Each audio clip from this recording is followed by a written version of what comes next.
जब राज्य पिछड़ा है तो सब पिछड़े हैं, चाहे वो वहाँ के बसने वाला है। तो ऐसा क्यों है कि आज बिहार देश का सबसे गरीब राज्य है। 38% लोग गरीबी रेखा के नीचे हैं।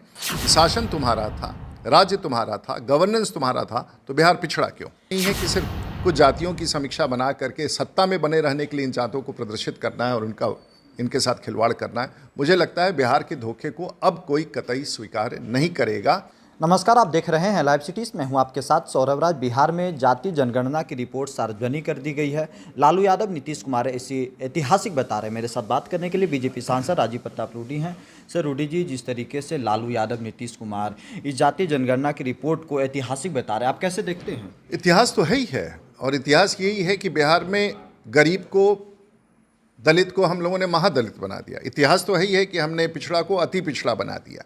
और जब जब शासकीय रूप से लालू यादव, नीतीश कुमार विफल हुए हैं, फिर से जाति का उन्माद पैदा करना चाहें। जब राज्य पिछड़ा है तो सब पिछड़े हैं, चाहे वो वहाँ के बसने वाला है। तो बिहार के पिछड़ेपन के सवाल को कैसे आप उसको प्रदर्शित करना चाहते हैं, और आपके हाथ में तो सत्ता रहा है। तो ऐसा क्यों है कि आज बिहार देश का सबसे गरीब राज्य है। 38% लोग गरीबी रेखा के नीचे हैं। देश में अगर सबसे ज़्यादा लोग बिहार छोड़ के अगर गए हैं इन दोनों व्यक्तियों के शासनकाल में, तो इन्हीं के समाज के लोग छोड़ के गए हैं, जो पेट भरने के लिए बेरोजगारी की अवस्था में राज्य छोड़ के गए हैं। ये सवाल, और मुझे लगता है कि नीतीश जी ने इस सेंसस को जारी करके अपने आप को एक जाल में फंसा लिया है। बहुत सारे सवालों का उत्तर देना होगा कि शासन तुम्हारा था, राज्य तुम्हारा था, गवर्नेंस तुम्हारा था, तो बिहार पिछड़ा क्यों? तेजस्वी यादव कह रहे हैं कि इससे एक एक जाति की संख्या पता लगे या वैज्ञानिक रूप से एक एक लोगों का भला होगा। तो आज तक शासन में रह करके इनको पता ही नहीं था कि किसका भला करना है, किसका भला नहीं करना है। तो इसका मतलब प्रामाणिकता होता है कि कहीं ऐसा तो नहीं है कि सिर्फ कुछ जातियों की समीक्षा बना करके सत्ता में बने रहने के लिए इन जातों को प्रदर्शित करना है और इनके साथ खिलवाड़ करना है। मुझे लगता है बिहार के धोखे को अब कोई कतई स्वीकार नहीं करेगा। बिहार आज देश का सबसे गरीब राज्य है।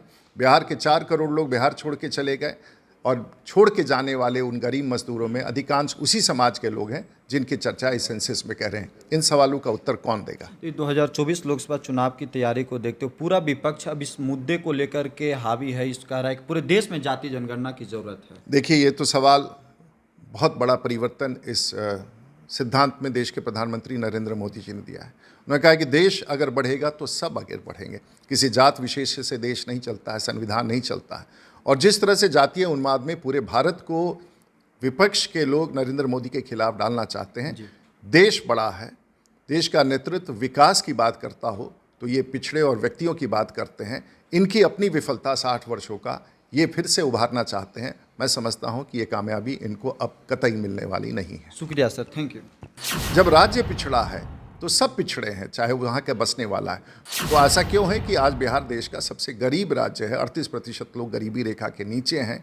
शासन तुम्हारा था, राज्य तुम्हारा था, गवर्नेंस तुम्हारा था, तो बिहार पिछड़ा क्यों? नहीं है कि सिर्फ कुछ जातियों की समीक्षा बना करके सत्ता में बने रहने के लिए इन जातों को प्रदर्शित करना है और इनके साथ खिलवाड़ करना है। मुझे लगता है बिहार के धोखे को अब कोई कतई स्वीकार नहीं करेगा।